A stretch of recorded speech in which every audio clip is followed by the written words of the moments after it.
A la entrevistada de hoy la conocí en ILA, el Congreso de Diseño de Interacción en Argentina en el 2023, porque participó de un taller que hicimos con Eduardo Merkovich. Ahí me enteré de la existencia del colectivo de diseño ético y no entiendo por qué no la entrevisté en ese momento. A veces me tengo que cruzar con la misma persona 2 veces o más hasta que me cae la ficha que la tendría que entrevistar. En octubre me la encontré en Sevilla porque ella también era una de las ponentes de Ethical Shift, el festival de diseño ético donde participé. Liz Diana Nenning es una diseñadora e investigadora en diseño de experiencia argentina. En esta entrevista, Liz nos cuenta sobre la comunidad de diseño ético, sus actividades y sus herramientas. Por ejemplo, ahora están desarrollando una herramienta que puede medir la responsabilidad para educar a diseñadores.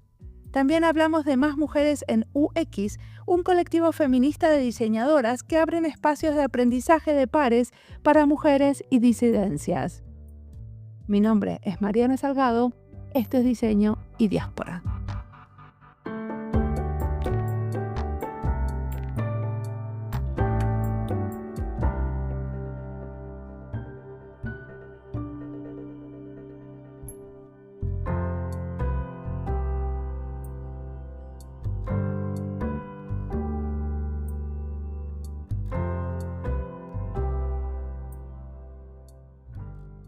Soy Liz Nenning, una formoseña viviendo en Buenos Aires, y para quienes no conocen qué es Formosa, es una provincia del norte de Argentina que está al ladito de Paraguay.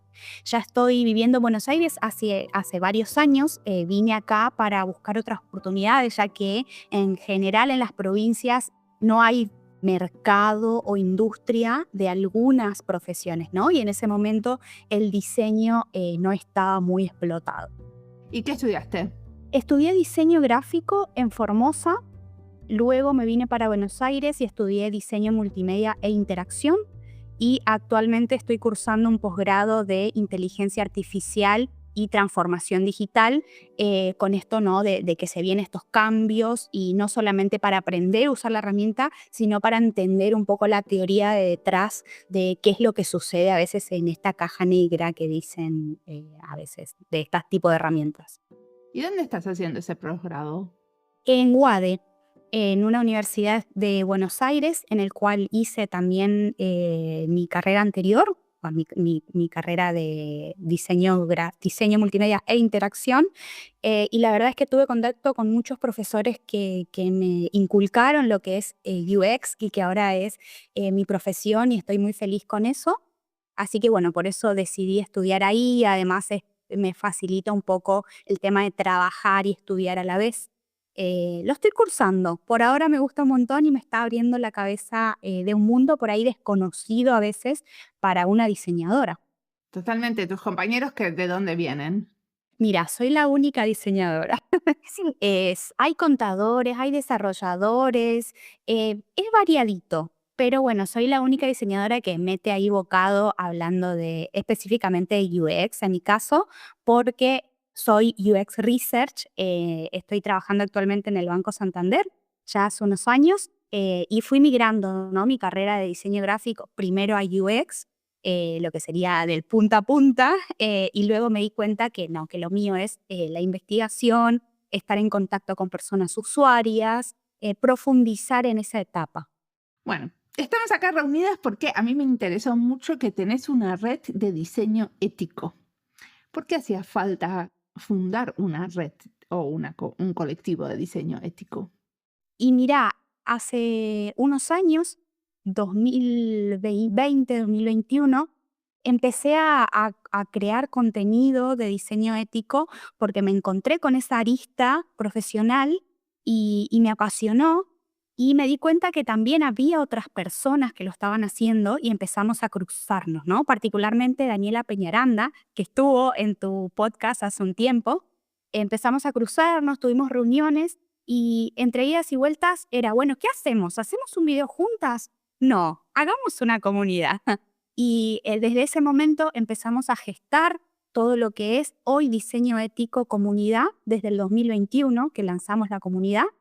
Y básicamente nosotros detectamos que había que empezar a debatir, empezar a reflexionar y también compartir contenido al respecto, ya que, bueno, no sé quiénes, para quienes no saben, ¿no? Hay un gran impacto de lo que es la tecnología en la industria digital actualmente, como por ejemplo impactos visibles, invisibles, tangibles, no tangibles, a corto plazo, a largo plazo, como por ejemplo, no sé, podemos hablar de una cosa a corto plazo invisible, este exceso de notificaciones que a veces mandan algunos productos y generan una incomodidad en las personas usuarias instantánea. Por ejemplo, ¿me das un ejemplo?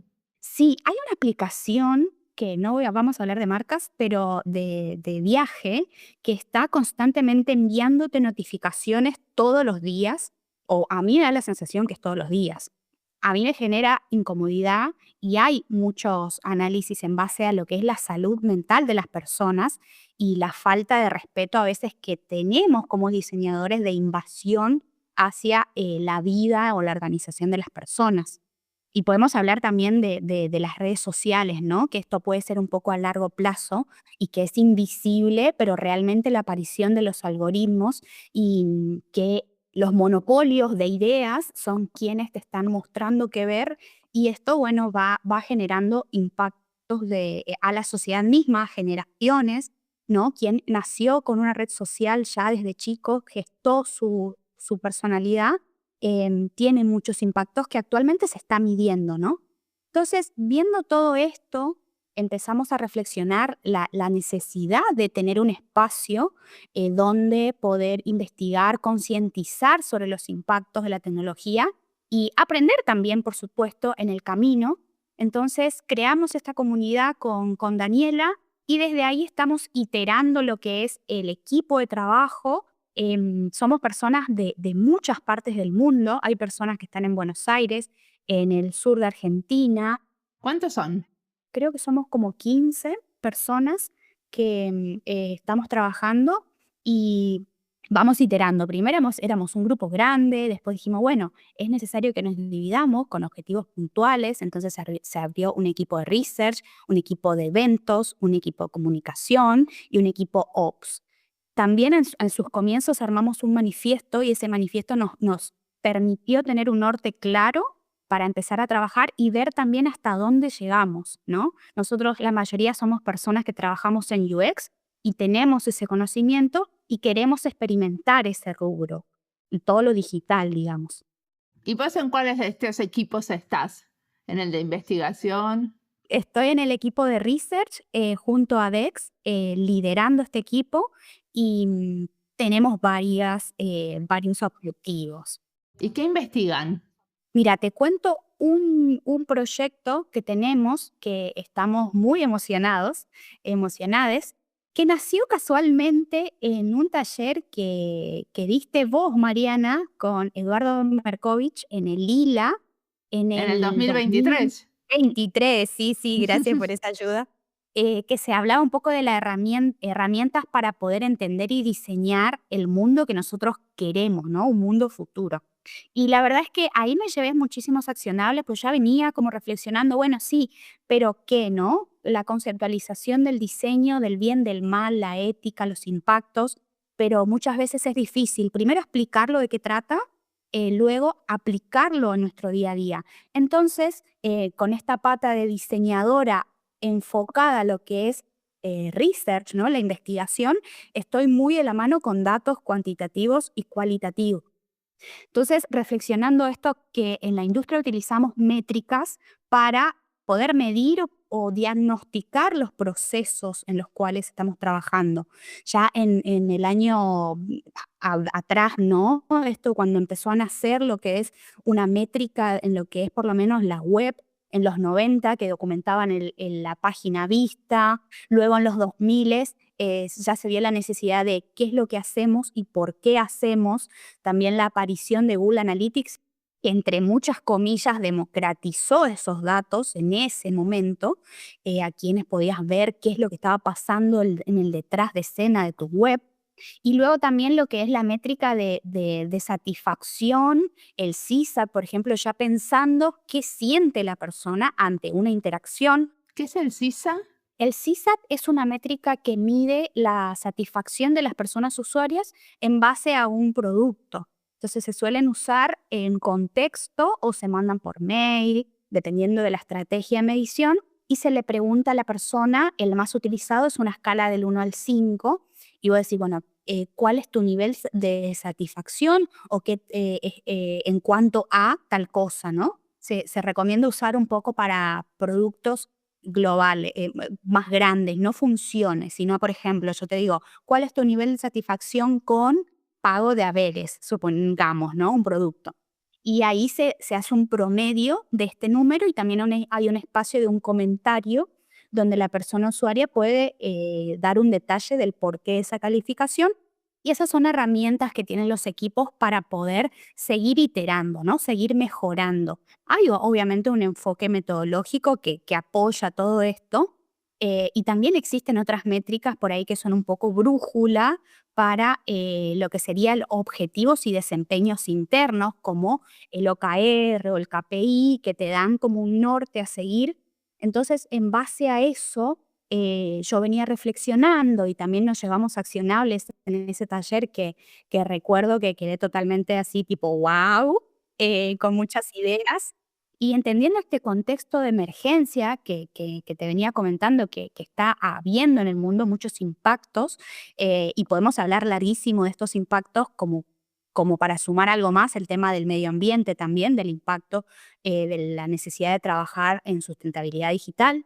Entonces, en base a todo esto, nosotros lo que queremos es medir los procesos de alguna manera, ya sea quanti o quali, ¿no? Basándose en algunos de estos datos, porque todavía está en procesos esta investigación, y armamos un plan de investigación, valga la redundancia, y en base a eso estamos tomando pequeños pasitos. Hicimos un entendimiento de la situación, qué es lo que queremos hacer, una investigación de marcos metodológicos, de métricas. ¿Y qué es lo que quieren hacer? Lo que queremos hacer, nuestro objetivo es crear una métrica que mida responsabilidad, seguramente en varios aspectos de los procesos de la industria, pero queremos generar una métrica para compartir a la comunidad, y que pueda servir a todos los diseñadores o a los PO o a los desarrolladores, quienes quieran usarla, para poder controlar los procesos y saber si estamos haciendo procesos responsables o estamos haciendo procesos no responsables que tienen un impacto, quizás esto que hablamos, a corto plazo, largo plazo o no, ¿no? Visible o invisible, cualquiera sea. En el medio nos estamos encontrando con desafíos, con esto de que suelen ser muy cuantitativos las métricas, cuantitativas, pero no estamos asustados.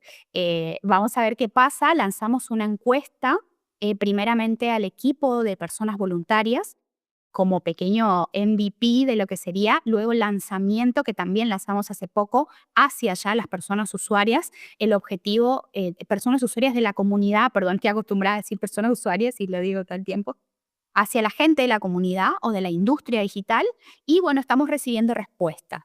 La idea es mapear las metodologías, los marcos de trabajo, las métricas que se usan actualmente en la industria, que están utilizando en su día a día laboral, cómo las utilizan, por qué las utilizan, y también medir un poco el entendimiento de varios aspectos de lo que es el diseño ético. Luego, la idea es hacer un taller de co-creación que seguramente va a ser abierta para toda la comunidad, y en base a todos estos datos empezar a cranear cómo debería ser esta métrica. Darle poco, por supuesto, después una estructura metodológica, una estructura lógica y que tenga un sentido, y poder lanzarla a la comunidad y que puedan utilizarla, ¿no? Y por supuesto, nosotros mismos a usarla, estresarla, probarla y ver si realmente cumple nuestras expectativas como comunidad primero, y después, por supuesto, impactar positivamente a la industria digital y entender que si no se ve, no es que no esté, sino que necesitamos medir nuestras trazabilidad, lo que pasa después, el impacto, ¿no? Perfecto. Y aparte de tener este proyecto, que es un proyecto, ¿no?, de desarrollo de una herramienta para diseñadoras y diseñadores UX, aparte de eso, ustedes tienen como reuniones, eventos, seminarios, otro tipo de cosas. Sí, tal cual. Mira, el año pasado estuvimos haciendo una serie de temáticas. Era un mes, una temática, y eso contaba con la creación de contenido, varios posts que brindábamos para hablar de, por ejemplo, patrones engañosos. Y luego al final del ciclo armamos un espacio de foro donde las personas subían y, bueno, reflexionábamos al respecto, más un micrófono abierto para quienes quieran hablar del tema. También tenemos hechos algunos eventos particularmente de diseño ético, de la descolonización del diseño, de sustentabilidad digital. Varios de ellos están en YouTube, el YouTube de la comunidad, Diseño Ético Comunidad. Y este año, bueno, estamos gestando otros proyectos, hacer talleres relacionados también al diseño ético. Y hay unas posibilidades ahí de hacer un podcast relacionado puntualmente al diseño ético porque nada, hicimos un taller de co-creación con personas de la comunidad y salió la necesidad y este cambio constante de cómo se consumen los contenidos, ¿no? Entonces estamos ahí investigando al respecto, pero siempre estamos creando o artículos relacionados al tema o eventos, como te decía, talleres o charlas. Y particularmente que nos vamos a ver con Mariana, esto es al futuro, pero estamos ahí co-creando, más Dani igual está en ese enfoque, el primer festival de diseño ético. De eso, ¿qué van a hacer? En el festival tienen un taller, aparte de una exposición. Sí, Dani además está en la organización del evento como la comunidad y ella va a dar un taller de codiseño y yo voy a dar una charla sobre resiliencia en UX. Así que vamos a estar las dos ahí representando a la comunidad y seguramente algunas personas que están viviendo allá en Europa de la comunidad también se acerquen, así que vamos a estar ahí conociéndonos todos.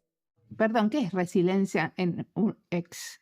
Y mi enfoque un poco va a cómo nosotros podemos recuperar la manera en que trabajamos en base a lo que está sucediendo, que todo el impacto que nosotros tenemos en la industria y estuvimos hablando un poquito de eso, de qué son los impactos, de esa manera entender los cambios de paradigma, esto que está sucediendo o que va a suceder de Web.3, Web.2, que estamos en la migración de cómo navegamos este paradigma o a lo que estamos acostumbrados hoy en día, cómo va a cambiar con la inteligencia artificial, con blockchain, esto que se viene, cómo va a ser, ¿no? Primeramente, de cara a la persona usuaria y de cara a nosotros mismos que estamos trabajando en la industria. Y en base a todos estos datos que tenemos y que vemos el impacto y que va a haber una nueva forma de hablar, de trabajar, cómo nosotros nos recuperamos, cómo los procesos tienen que cambiar y en base a los datos mejorar como industria y poder evitar impactos en un futuro, ¿no? Porque ya los que están no podemos sacarlos. Evitar impactos, o sea, lo que vos estás diciendo es evitar que muchos diseñadores de interacción se queden sin trabajo porque viene la inteligencia artificial y parte de nuestro trabajo se simplifica mucho. Sí, puede ser algo relacionado, pero yo lo enfoco más a nuestros procesos de trabajo, cómo trabajamos hoy y si podemos disminuir los impactos. Entonces, si nosotros estamos trabajando en un contexto de inteligencia artificial, ¿qué es lo que podemos evitar? Si sabemos que hay impactos en la salud de las personas usuarias, ¿cómo nosotros podemos detectar eso en un tiempo temprano, ¿no? En un proyecto, para poder evitarlo? El impacto negativo en la salud de los diseñadores, ¿a eso te referís?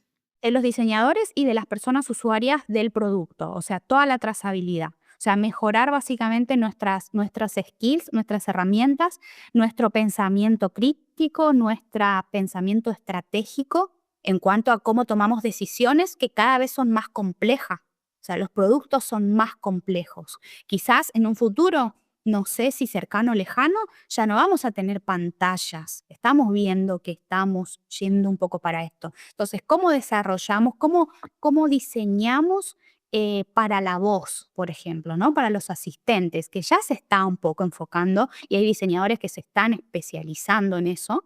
Pero bueno, cómo nosotros en ese contexto distinto que vamos a tener, reaccionamos o detectamos qué es lo que tenemos que mejorar, cómo trabajamos hoy, ¿no? Estas metodologías que están hace muchísimos años, las seguimos usando, realmente cumple la trazabilidad de todo el proceso o no, cómo decolonizamos un poco las metodologías que se crearon quizás en un contexto distinto a lo que es Latinoamérica, ¿no? En este caso. ¿Qué quiere decir que la metodología cumple la trazabilidad del proceso? Me refiero un poco a que a veces utilizamos, no sé, design thinking, ponele, y a veces tenés etapas que tenés que cumplir, ¿no? Como esta recetita, esta estructura sirve para idear, luego armamos una solución, luego la probamos y luego la iteramos. Bueno, quizás este tipo de framework o este tipo de marco de trabajo no alcanza para los problemas que tenemos, los problemas complejos que tenemos. Bueno, es solamente el problema de, bueno, tengo que crear una inteligencia artificial para tal cosa, ¿no? Que trae negocio esa necesidad, sino como diseñadores tenemos que tener una amplitud mental de entender que existe un antes y un después de esa solución ante las personas usuarias y por supuesto también internamente. Entonces, cuando digo trazabilidad, me refiero al punta a punta de lo que pasa. Quizás el producto, cuando la persona lo está usando, como hablamos, ¿no? De este ejemplo de las notificaciones. Quizás para el diseñador, cuando la persona recibe la notificación, termina, ¿no? Esa trazabilidad. Pero la realidad es que la persona quizás se queda pensando, le interrumpe la vida todos los días, genera una incomodidad. Entonces, esa sería la trazabilidad hasta llegar al impacto, ¿no? Como que ser más consciente de eso.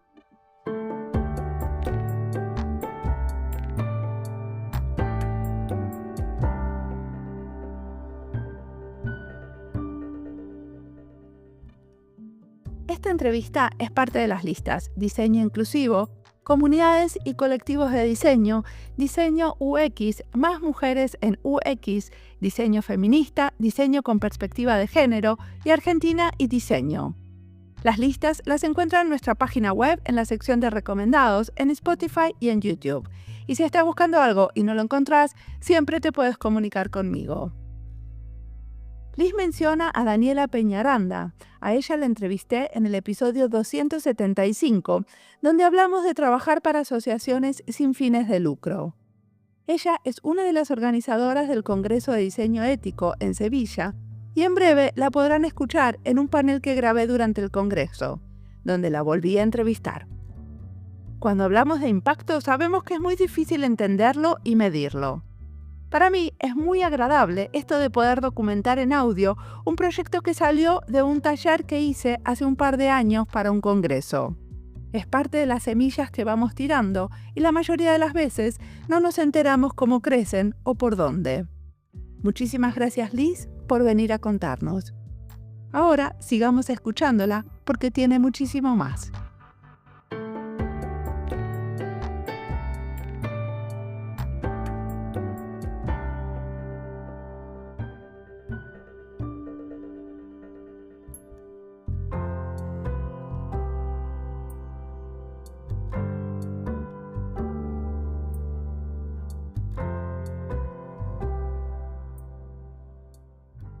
Otra cosa que te quería preguntar, porque vos sos una mujer de comunidades, es que también estás en la comunidad de Más Mujeres en UX, ¿no? Y a las Más Mujeres las seguí muy de cerca al principio, pero ahora no sé en qué andan. Siguen abriendo sucursales en todos los países de Latinoamérica, siguen haciendo mentorías. ¿Qué pasa con esta comunidad? Te cuento, Mariana, yo estoy en la edición o en la Embajada de Argentina. Estoy felizmente ya hace 6 años en la comunidad. Este año vamos a cumplir 7 años en la Embajada de Argentina. Te cuento un poco lo que estamos haciendo ahí, después te cuento en general LATAM. La verdad es que también estamos inmersas en cambios constantes, ¿no? Este cambio de paradigma de cómo consumen contenido las personas usuarias también llegó a la comunidad. Seguimos en pie, seguimos haciendo eventos, siempre aplicado a mujeres y disidencias dentro de lo que es UX, apoyando, dando herramientas, creando espacios seguros, donde damos herramientas técnicas, pero también humanas. Y también tratamos de tener un espacio de contención para todas las personas que se acerquen a nuestros eventos. Actualmente tenemos eventos mensuales donde tratamos de tocar temas un poco más avanzados en el sentido de la profundidad de la profesión, ¿no? ¿Qué temas, por ejemplo? Por ejemplo, la última charla fue sobre inteligencia artificial, bueno, porque es el tema que está un poco en auge, pero también nos aseguramos que esté enfocado éticamente, porque bueno, la mochilita de la ética la tengo yo y las chicas también, por supuesto, pero tratamos de controlar el contenido que brindamos. Por ejemplo, también un taller que tuvimos muy interesante, pasó ya unos meses, sobre cómo medir, hacer encuestas enfocándonos en la necesidad puntual de salud a personas trans. Entonces es una cuestión, una temática enfocada en una necesidad puntual que muchas veces no tenemos en cuenta por el desconocimiento. Entonces ese tipo de especializaciones en cuanto al crecimiento de nuestra profesión, ¿no? También estuvo Pili, una colega de research, hablando de data experience y cómo a veces los enfoques del producto es la data y quien consume la data somos cuestiones internas, ¿no? Entonces, profesiones distintas que a veces no estamos acostumbradas. También tratamos de poner esos temas nuevos o que pueden dar skills interesantes en la industria en la mesa, ¿no? Y otra cosa que también estuvimos haciendo es entender la necesidad de las personas usuarias. Suena como un cursito, ¿no? Pero nos gusta ser conscientes de lo que está pasando. Entonces creamos espacios distintos a lo que es las charlas, los encuentros y los talleres, que era como lo que solíamos hacer. No dejamos de hacerlo, pero nos dimos cuenta que hay contenido que no entraba en eso. Entonces creamos, por ejemplo, un espacio que se llama Journey UX, o sea, como tu camino UX. Invitamos personas de diferentes orígenes, por decirlo de alguna manera, o sea, de carreras distintas, entre muchas comillas, de que a veces están acostumbradas, ¿no? Si sos diseñadora UX es porque sos diseñadora gráfica. No, y muchas veces hay carreras distintas que desembocan en el UX. Bueno, hay mucha gente que se dedica a la investigación que viene de antropología y de las ciencias sociales en general, ¿no? Totalmente. Tuvimos antropólogas, nutricionistas, biólogas, muchas chicas que nos contaban un poco su camino y bueno, inspiraban a otras personas a hacerlo. Y a nivel internacional, ¿qué pasa con las más mujeres en UX? Y mira, por ahora no se abrieron más embajadas, se está trabajando un poco en mantener y fortalecer la que están, ya que la realidad es que es un trabajo poder estar ahí y poder mantener una embajada y sobre todo estos cambios constantes que pasan dentro de las comunidades también. Hay personas que están un tiempo, que van y vienen. Creo que es complejo también gestionar todo lo que es un trabajo voluntario. La verdad es que nosotros tenemos ya una trayectoria y aprendimos muchísimo y seguramente vamos a seguir aprendiendo. Y pasa lo mismo en todos los países. Hay chicas que por un tiempo pueden estar en la comunidad y luego ya lo que sea el trabajo, la vorágine de la vida, permite que no. Entonces se va cambiando los roles y hay comunidades que, nada, están iterándose constantemente, pero sigue vigente la comunidad. Seguimos impactando en muchas personas usuarias de la comunidad, sobre todo mujeres y disidencias, por supuesto. Estuvimos también trabajando en el tema de las disidencias, justamente, cómo llegar, qué material necesitan, invitando, cruzando con comunidades relacionadas a este público. Te referís a diseñadoras disidentes, o sea, a diseñadoras trans. Exacto, sí, sí, sí. De la comunidad LGBTQ+ en general tratamos de llegar y muchas veces hacemos cruces o eventos, por ejemplo, con Transistemas, que está en Argentina, Y de manera global también estamos pensando estrategias a cómo podemos aportar también a estas minorías, ¿no? Y dar un poquito de herramientas al respecto. Perfecto. ¿Y qué nos recomendás leer, mirar, escuchar? Mira, como yo soy fan de tu podcast, por supuesto que sabía que me ibas a preguntar esto. Traje varias cosas. Primero, un libro de Franco Pellegrini que se llama Modo Diseño, que nerdeadas de diseño, ¿no?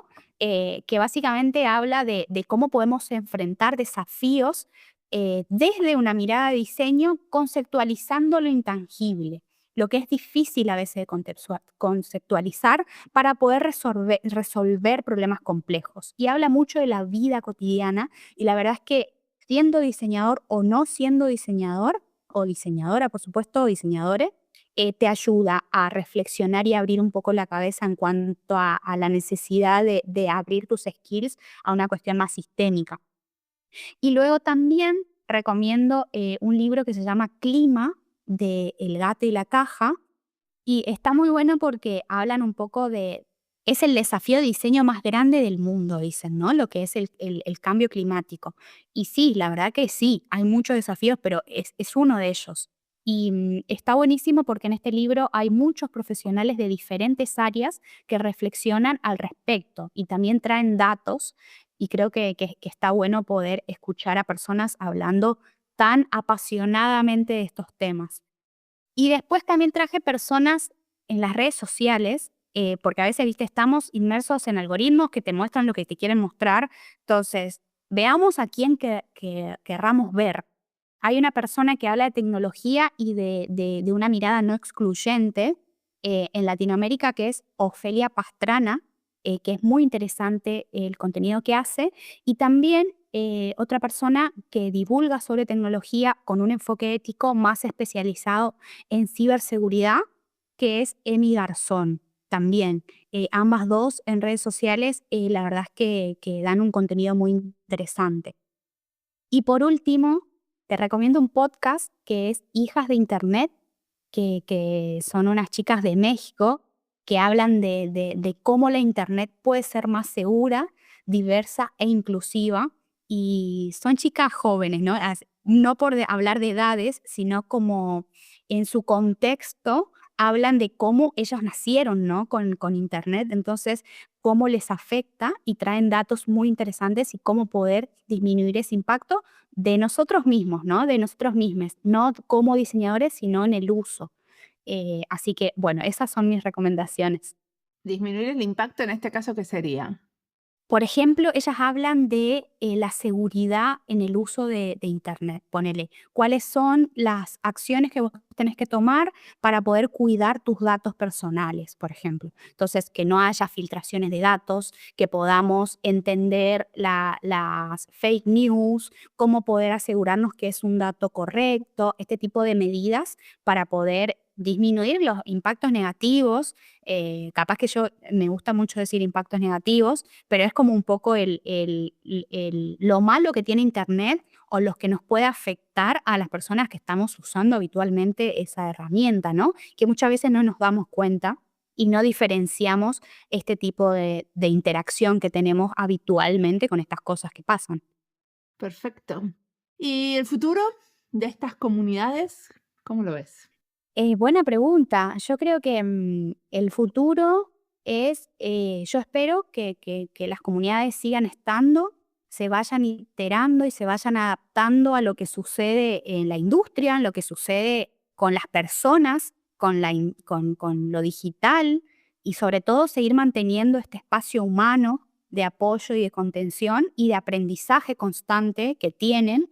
Y hablo de las dos comunidades en las cuales tengo la suerte de participar y tengo la esperanza de que crezcan, ¿no? De que ambas crezcan y que aparezcan otras comunidades. Creo que aprender en comunidad es increíble y se lo recomiendo a cualquiera que está empezando en lo que es UX o cualquier otra disciplina y también para crecer profesionalmente, ¿no? Hay mucho, dependiendo del foco de cada comunidad, por supuesto, pero hay mucho, mucho para crecer porque muchas veces en lo que es tu trabajo formal, por decirlo de alguna manera, no tenés las posibilidades de experimentar, de llevar proyectos, y en las comunidades sí pasa. Entonces creo que es un espacio donde cualquiera puede participar, y también aprovecho a invitar a las personas que se acerquen a las comunidades, que sean parte, y espero que en el futuro sigamos teniendo muchísimas comunidades. Bueno, una cosa que me pareció como muy interesante es que vos venías de Formosa y me parece que también esto de venir de la diáspora, ¿no? O sea, hace que uno también le ponga como mucha garra a las comunidades, porque es como encontrar espacios para pertenecer, ¿no? Y aprender de pares, que es algo que bueno, o sea, que yo tengo, por ejemplo, armando la comunidad de diseño y diáspora, es un poco eso, encontrarme con otros pares que tampoco viven en sus lugares de origen y que de alguna manera estamos solas y queremos encontrarnos con otros, ¿no? O sea, como, ¿no pensás que por ser de Formosa y haber tenido que emigrar, eso tiene que ver con toda la potencia que le pones a tu trabajo de comunidad? Yo creo que sí, y muy contenta por ser así también. Y algo que te sumo también, porque estoy re de acuerdo con lo que decís, es que también creo que siento la necesidad de descentralizar, por ejemplo, en mi caso, que estamos en Buenos Aires, de que no todo suceda en Buenos Aires y que en las provincias también hay diseñadores, también hay gente que está interesada en participar en las comunidades. Y justo casualmente en Más Mujeres hicimos eso, creamos un evento que se llama Ruta UX, donde viajamos físicamente a otras provincias, más allá de esto que es la digitalización, de que muchas veces los eventos digitales puede participar cualquiera. Inclusive tenemos personas de la comunidad que son de otras provincias. Entonces, creo que sí, creo que traigo esa mochilita, y orgullosamente formoseña estoy trayendo un poco mi tierra para acá, pero también es verdad que busco un espacio para pertenecer, ¿no? Para poder dejar un poco de lo que soy y sentirme cómoda haciendo lo que hago. Perfecto. Bueno, muchísimas gracias por la entrevista.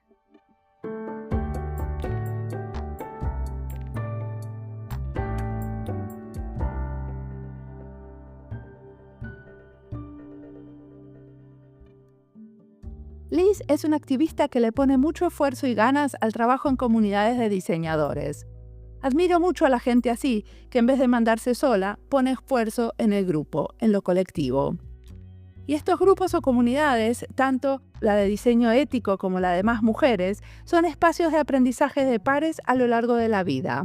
Son espacios menos jerárquicos que las universidades y dependen de activistas como Liz que los mantienen.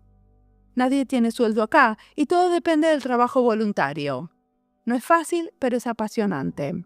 A las activistas de estas comunidades me encanta darles el micrófono y que me cuenten cómo lo hacen, qué actividades y qué contenido crean para su grupo.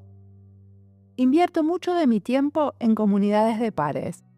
Una es la comunidad alrededor de este podcast.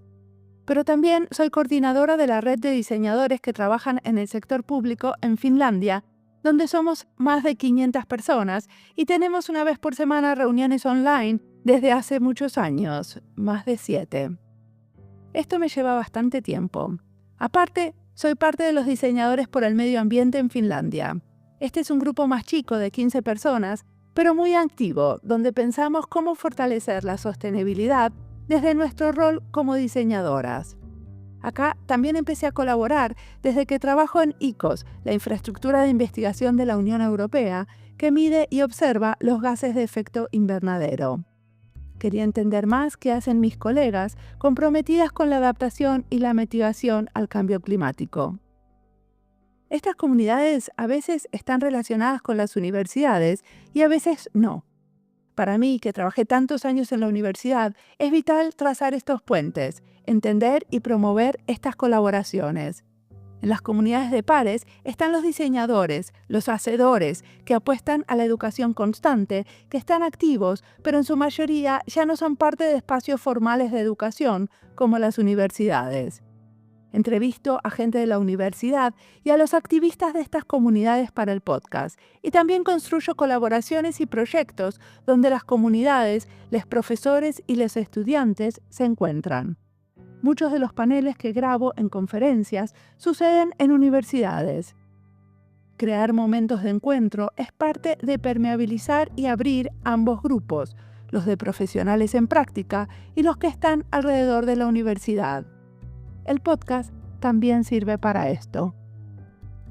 Como siempre, la música del podcast es de Antonio Zimmerman, el diseño de sonido es de Julián Pereira.